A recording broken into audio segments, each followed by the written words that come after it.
I'm Breyon Kamosi. I'm 16 years old. I attend JP Taravella High School, and I give AfriKin permission to record. The last thing I had of safety, saying that this wouldn't affect me, saying that this couldn't happen to any of us because we had never had this experience before. Having it happen to Douglas kind of took that away. It took away the fact that I used to be able to say this won't happen. It doesn't happen, so I no longer have that kind of sense of security. I think we could do more. The only measures that a school particularly can take would just be hiring more security, but we haven't done that yet. I think that's going to put us outside of our comfort zone, for students particularly. But in reactions to gun violence and gun regulations, if no one's going to do anything as of now with changing the laws, then it's the only thing that we can do. I would say people kill people, but with the advantage of having guns. So if no one's going to take that away, then it'll just always be a problem. Guns just makes it easier. With the experienced and trained people who could also be held responsible for their actions, I'd feel better with people who are trained and prepared for taking actions of situations like Douglas, rather than a school teacher being armed. Teens having firearms, it's sad that we have to think about this, but no, because I wouldn't want to know that my friend needs a gun to feel safe, and I don't think I'd be comfortable in a school where guns are just so loosely around. I think that some people might be trying to find something, but they're already in place right now, and situations like these still happen, so I don't know what's actually helping, what's working. I think that we need better placement of who's enforcing the laws and if they're being monitored and how they're being carried out. Because we can just say something but never actually do it. And that's what I mean by we need to properly follow them, because we can just say that these are our laws and that this is what's going to happen, but how law enforcement reacted to the tips about Nicholas Cruz, stuff like that, that needs to be adjusted, that needs to be improved, that those were warning signs that no one paid attention to. Police brutality hasn't directly impacted me, but I've seen it around on news, reading about it, and there is concern.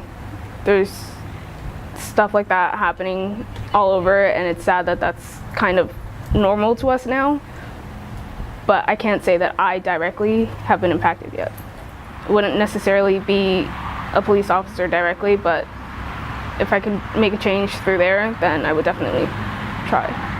When you look at the people speaking on gun violence and school shootings now, you don't really see much of a group of black teens, and I think it's because of everyone speaking before, now having Stoneman Douglas being impacted. That's supposedly the safest school in Coral Springs or Florida, and having it being predominantly white, that they finally realize this can happen to anyone, so they're kind of taking control on the fact that the safest school is no longer there's no real safe place.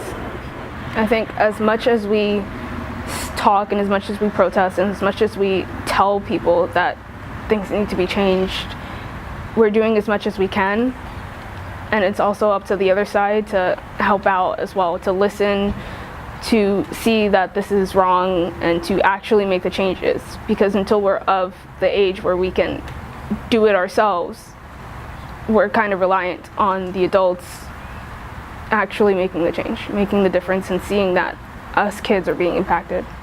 I'm scared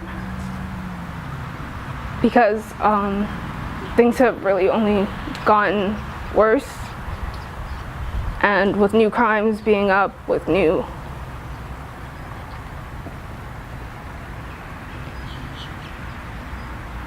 I just think that the conditions are worsened than maybe 20 years because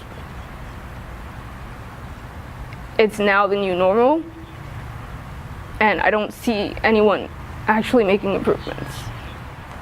I think we've talked and tried explaining all our options, but again, with no one actually acting upon it, or no one listening, no one looking to revise our strategies and everything like that, no one taking a step of real safety. And with how this country governs itself, all we can do is talk and speak. But without anyone listening, I don't think there's going to be a change until we're of age where we have to do this ourselves. But then I think we're all forced to strengthen ourselves in how we act and how we speak, and our opinions, and what actions we can take to ensure that those are followed through.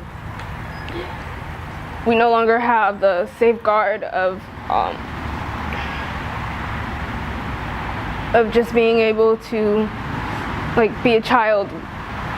We're now forced to look at the situations around us and think about the plans that we can take to help ourselves, to help our new society and our generations, and to improve it all. And that's all on us. Flawed, yeah.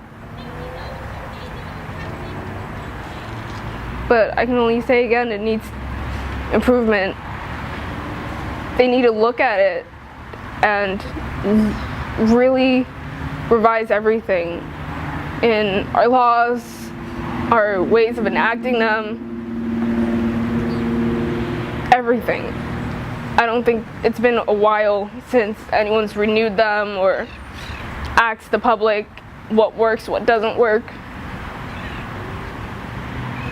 And that hasn't happened yet. So when you say hope, I can only hope that my generation can make a change, make an actual difference in how our world is today. I know that this is what we're probably going to be stuck growing up in, so I really do hope that we change it.